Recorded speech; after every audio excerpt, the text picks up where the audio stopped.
Yeah, I would like to welcome back to the show after about a year, I think it is now. But I've got Diamond from the band Tetrarch. Welcome Yeah, back. That thank you for having me back. I appreciate it. is absolutely my pleasure. I mean, wow. I mean, from our last chat about a year ago, I don't expect you to remember it, so don't worry. Um, you've done so much. So much has happened. I remember it a little bit. Cool. I have a pretty good memory, so. That's good. That's good. That's awesome. No, so much has happened to you guys. I'm so happy to see this hard work, this dedication that you guys have put in, paying off. Like when we chat to you last time, you had that one song out, which was kind of a teaser for the album, and it was God, is it I'm Not Right? It is, yeah, it was. Fantastic. Yeah, I knew it was that because I get confused with some of the other names. But you had that song and you pushed that song so much. It was like I was watching this and seeing you guys post online. Obviously, seeing all the sort of like other radio stations that were playing it, where it was getting playlisted. But you guys were just so like just dedicated to that one song. And I know you had that album in your hands, kind of ready to go. Obviously with the pandemic and everything, it delayed everything. As you know, last time I spoke to you, we were I think you guys were about the start of it. And yeah, we were kind of in our first lockdown here. Yeah. But it was sort of like an unknown time at that point. But I mean, what was it like for you? I mean, we'll get onto kind of what you got up to during that time, because there was some big moves that you guys made. But since we kind of last chatted, like after that sort of like period of time, how was that for you guys?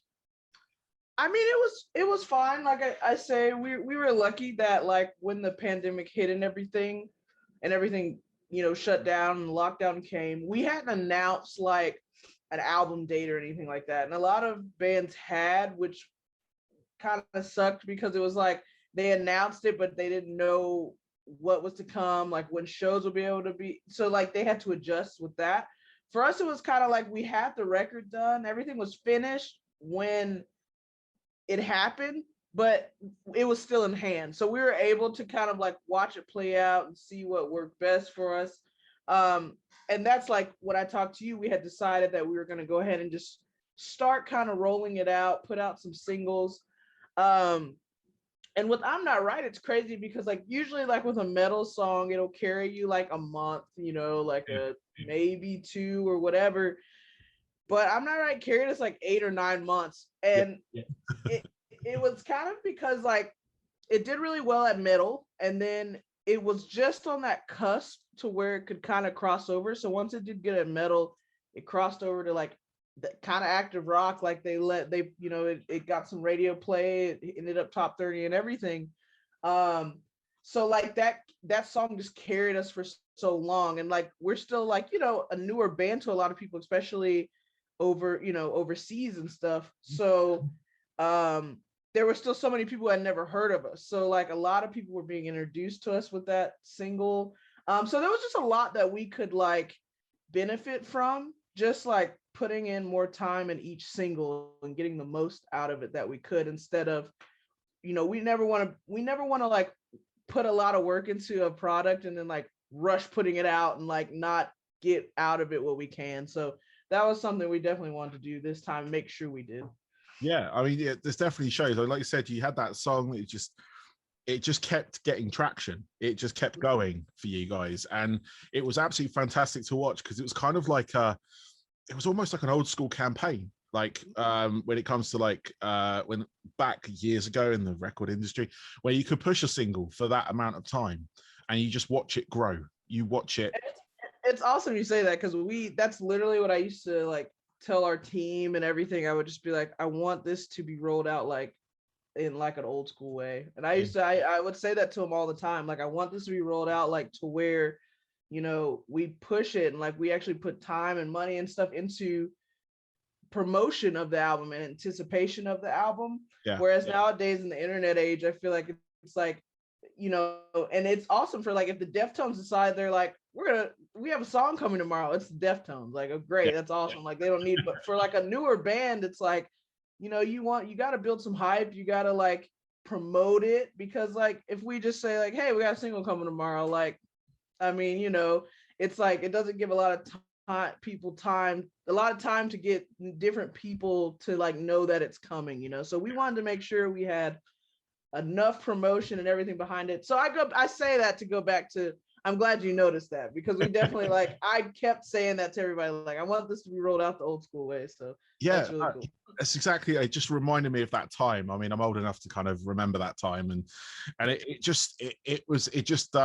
it made me happy because it's that system still works. Yeah, it's working for you guys right now. I mean, during that time since we last, the big sort of a big step for you guys was signing with Napalm, which is in my eyes, I mean, I don't know their ins and outs, but they're a fantastic label. They're incredibly diverse now. It used to be sort of more just straight up metal, but now they've got bands like, I mean, they had bands like Skin Dread. They've obviously moved on to another label now, but they got Sumo Psycho, Devil Driver, and I mean, they've got hundreds of bands. Yeah. What was it like being approached by such a label at that point? Because like, it was sort of, when you announced that, I was just like, I was actually so happy, because it's just like, this work still works the way you're doing it. Yeah, I mean, you know, we were planning on releasing this independently at the beginning. We got our very first label interest when we were young. Like we were still in like high school, or had just gotten out of high school when our first like major label approached. I think it was like Roadrunner back like when we were kids. And so we have kind of been talking to labels for a long time, and they have been like kind of pursuing us for a long time.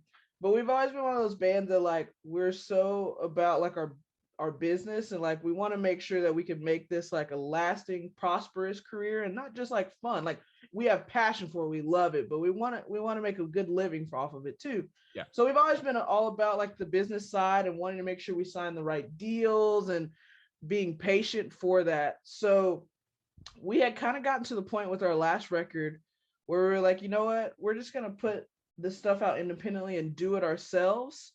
And if like the right partnership of a label comes around, we'll take a look at that. But until then, we're not going to let that stop us, that we're independent, you know? But when Napalm approached us, like they were the first label that really like seemed to like share our vision, as far as like, we always have lofty goals and people laugh and some people get annoyed, but we always say like, we want to be one of the biggest bands of our genre of the modern times, you know, if not the biggest. And that's been our goal since we were kids, you know? So everything we do, we want to work to that point. And when, you know, you tell some labels that are trying to get you and they're like, well, who doesn't? And then we're like, okay, that kind of just turned us off, dude, but thanks. But like Napalm didn't do that. They were very much like, yes, like they were on board, willing to work with us to do what we can to make that happen, or to take the steps to make that happen. That was really attractive to us. Yeah. And then just also the fact that they, you know, are based in Austria. And so to be that type of band, we have to be like a worldly band, you know, we can't just be big in America. So we really like the fact that they could help us have a worldwide reach that we could not have on our own. Yeah. So it was really cool to be approached by them with a record that we want to do so much with, and them to come on board, and like we know that they can help us do certain things that we might not be able to do on our own, you know. Yeah, no, it's really cool. Like I said, it's a label that I've got a lot of time for, to be honest. Just the way that I've heard that they do their work, and you know, and the sort of, like I say, the sort of like the avenues of rock and metal that they're signing, or have signed and releasing. It's fantastic. Like I get hits from them. I get hits from obviously your PR agents and all that kind of stuff. But you know, just sort of getting that, I listen to pretty much everything they send me, and it's just so different. Everything is so different. It is, yeah. But it's a, you know, I was so happy for you when you like announced that and everything, and it was just like one of those moments where I'm like, right, yeah, this is a total like, what do they call it, masterclass in how to do this. Yeah. Honestly, we've got to see the end product at some point. But you know, you want to be up there with the other the other sort of echelons, you know, of band in that genre. And that is, I mean, the work you've put in, I can see that happening quite easily. You were my like, I made a beginning of the year, I always make a sort of like, this is my band for 2021, and it was you. Oh, thank you. So That's awesome. you know, this is why I'm really passionate about it, because I really want it to happen. Thank you so much. It's awesome. But it was like looking through like like if we start talking about the album now, actually, like Unstable, it came out a couple of weeks ago. After all this sort of like this past year and everything, and obviously, like you say, last time it was sort of looking like an independent release. I think I actually had the date as well that you provisionally had, but obviously signing with Napalm, you know, they wanted to do their own sort of cycle and everything with it. And how is that sort of like from being independent? I know you released an album before, but with this label, the run up to the release, like you released a couple of singles. You had the was it Negative Noise? And you never listen to Negative Noise. Yeah. And you know, what was that like? Because you kind of released them in sort of closer succession, so there wasn't as much sort of time you gave I'm Not Right as such. So how was that sort of process for you guys sort of coming into that that sort of like, you know, with a label backing you? So like we're very like hands-on band. Like, you know, some bands are like, they're just like, you guys figure it out and you let me know what you want to do. We're very like much like every day, like up everybody's ass all day long, and I'm sure it's like super annoying. But we just really like to drive the bus. So yeah, no, so pretty much like when we got with him, we were able to kind of talk to Napalm, you know, and discuss together like how we wanted to roll it out from the point that they came on board. So it's pretty close to like how we would have done it, except we just had like way more manpower, obviously, and just like their expertise in helping us do that. But it was definitely like close to, like the songs were the songs that we initially wanted to release. And they agreed, like they took a like listen to it, and obviously it's a partnership, so we want them to agree as well. They took a listen and they agreed. So we picked You Never Listen and Negative Noise. So it wasn't like, I wouldn't say it was like a huge difference, other than like I said, the manpower behind the release of everything. And you know, like You Never Listen was great for radio. You know, it was like kind of like a more on the hard rock side kind of, and then we wanted to do another like a heavier track like Negative Noise. So that's why we kind of picked both of those. It kind of covered both ends of the spectrum, and they agreed with wanting to do the same exact thing. So yeah, it was really cool that we were kind of both in agreement of how we wanted to do everything. You Never Listen, I mean, I'm Not Right was just one of those things where, okay, it was supposed to last a couple months, and then it did really good, so then it crossed over, and then after it crossed over, we signed with Napalm, and it was like, so then it extended even longer. So like it wasn't supposed to last 9 months, but I'm really glad it was able to. But yeah, it's been good, and like I said, it's pretty close to how we would have done it, minus just like all the manpower and support behind it. Yeah. Oh, that's cool. I mean, it's sort of, it's nice to know the kind of difference on that. But obviously, you had that kind of uniqueness with that first track. So, but during that time as well, you obviously, like with the band and everything, you've been getting a lot of like magazine coverage and everything, and you've been like, you've started to show up in like new guitarists, like top guitarists. How's that been for you to suddenly get that kind of attention, especially like, you know, you've been the first sort of, was it the African American woman to be on the Metal Hammer side of things, to be in like major like magazine. Industry public, yeah. And I mean that's fucking amazing, you know. And how, I mean, how has that been for you, that kind of like sudden focus on that side? I mean, it's been really cool. It started with our last album, Freak. It kind of that's when we first started getting our first taste of like press, like major press, like Guitar World and stuff like that, you know. And you know, as an up and coming band, we're always kind of like, well, I hope they want to write about us again in the future, you know. And so like with this album, it was like all of the press just really got on board with us, and they're so like, it's crazy because you see them just drag so many bands through the mud, and we're just, and it's fine. But with us, they've just been, knock on wood, so supportive and just so positive, and like we just have so much good press. First of all, which is just we're so humbled by that. It's crazy. But for me personally, it's super cool. I say it all the time, but it's something so genuine to me. Like I'd be doing this regardless if I was like a white man or whatever, you know what I'm saying? Because I just love it so much. It was never like a gimmick.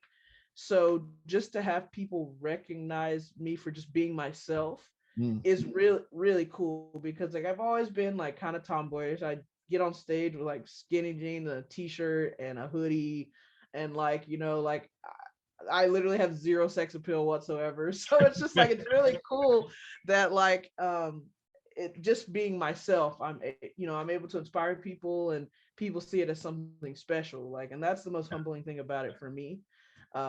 Because it's not something like I set out to do. No, I mean, it's it's the path you chose as such. It's what, I mean, music tends to choose you, so it's kind of like one of those things. But no, it was just getting that getting that kind of like, I don't know, just getting that attention. I mean, I think I mentioned last time I was in a band for a longest time before this, and a lot of the same things like you've done. Like I hassled we had a distribution deal for our first album, for instance, because we were very independent that, but I hassled them pretty much every other day, because they were handling the PR and everything as well, or sending out the stuff to the PR agents, or sorry, the journalists. And I was hassling them every day for stuff to come back, hassling them every day. I'm sure they got totally pissed off with me. But somebody's got to do it, Exactly. And I'm not the one that kind of like, I can't just sit there by the phone and go, I can't, I'll just call them now. But yeah, I'm guaranteed it was like, it's Barnaby again. Just put it down. But it's just great to see that attitude still there, and seeing you guys kind of like just like explode is the word I want to use. Obviously, we're hoping like to see you over in the UK. That is I mean, wherever you play, I'll be. If you're in London, especially, I will be there.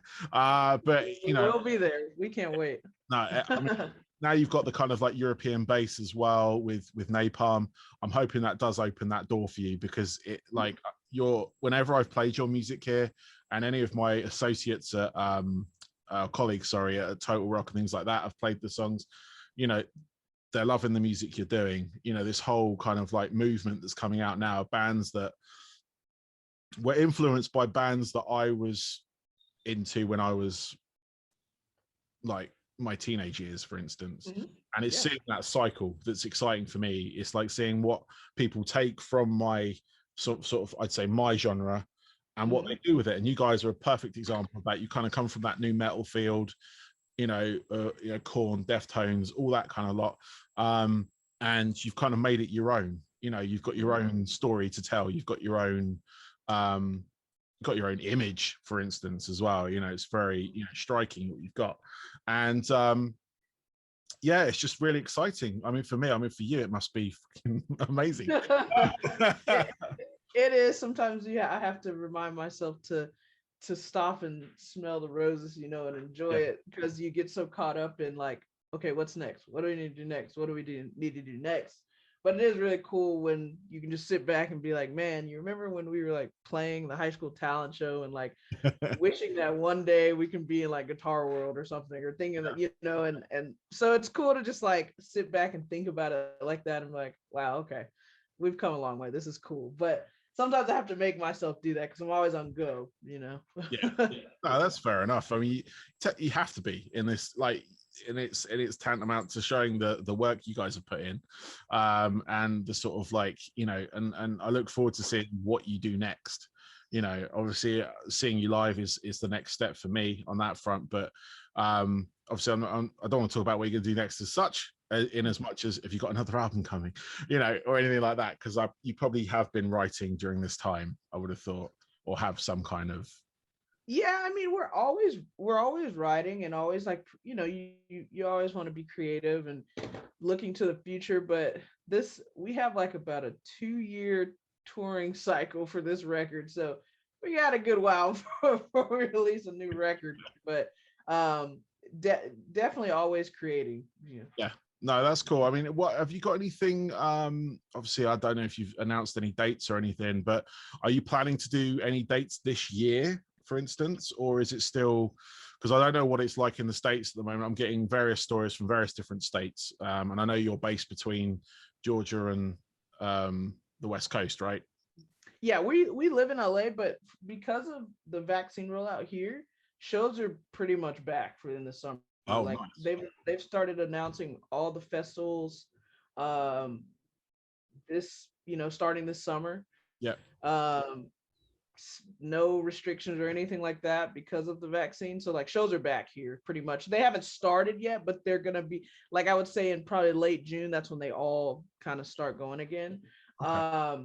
We announced 2 shows for with Chevelle and Seven Dust for playing in June.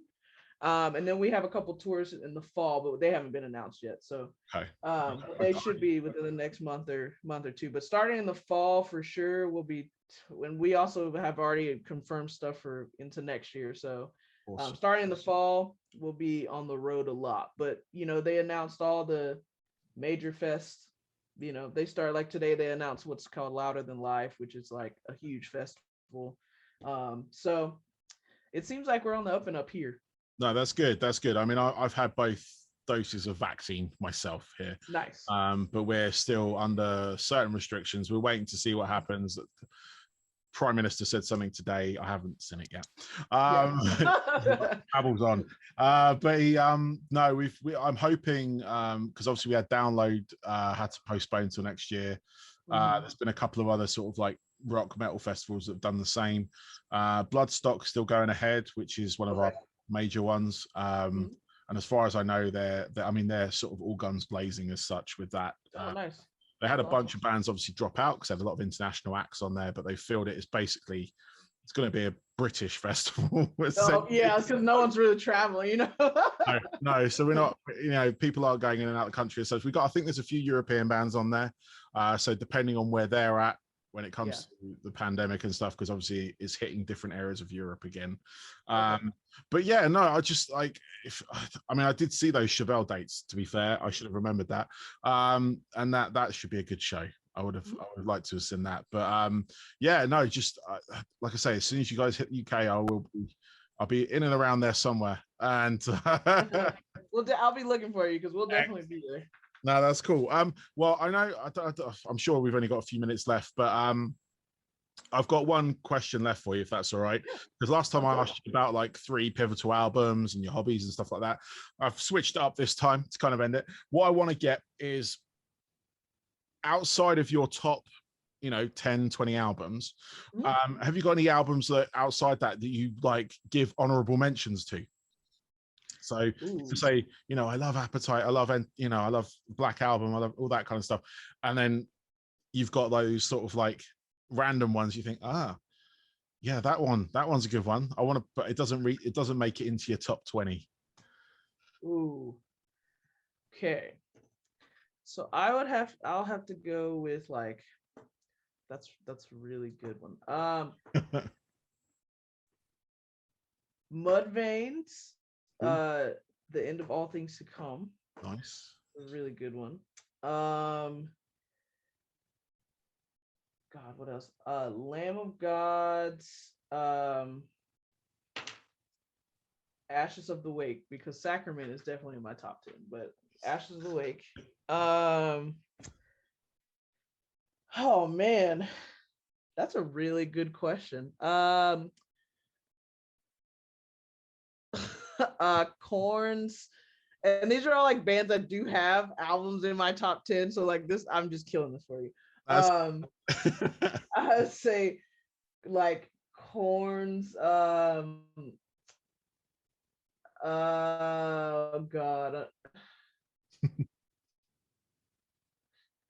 I would have never thought this was such a hard question. This is a pretty hard question. Take a look in the mirror. And then like I think John Mayer, actually, this is really, really weird. John Mayer has a live album that I grew up listening to with my mom all the time, and I'm obsessed with it. And it's like Live from Birmingham or something like that. Okay. It's like one of my favorite records. So love that album. That's cool.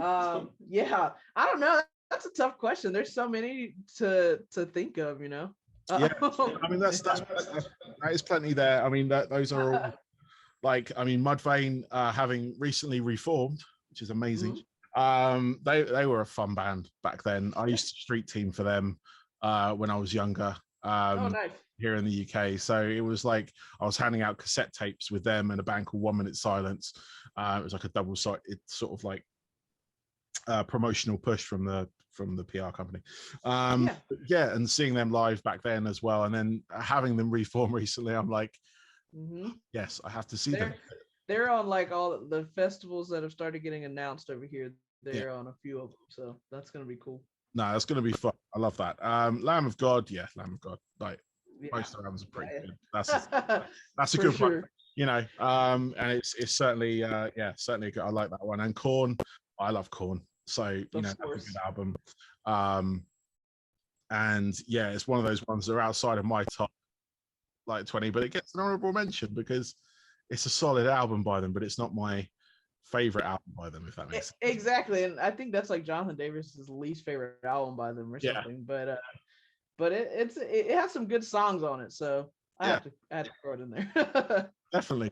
It's always those ones, because like those sort of tracks, like there's a couple of tracks on that album that I do play at like the rock nights that I DJ and everything. So it's you know, it's got some dancey tracks on there for people. So that's exactly. And John Mayer, I haven't heard that one, but that particular live album, I've obviously heard of John Mayer. No, that's a good shout. He's a talented man. So super talented. Something that you had growing up as well, which is great.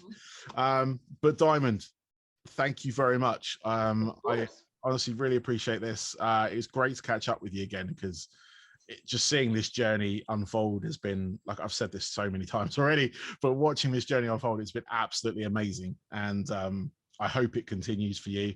I can see it continuing because I can see the dedication that you have, all of you, in fact, have, and the way you're active on social media and everything like that, interacting with fans, posting like new content regularly, just to sort of go through that kind of like marketing bit. But you know, watching that happen and watching that hard work, and it's an example to a lot of acts out there, especially new ones, of how to do this, especially in this day and age.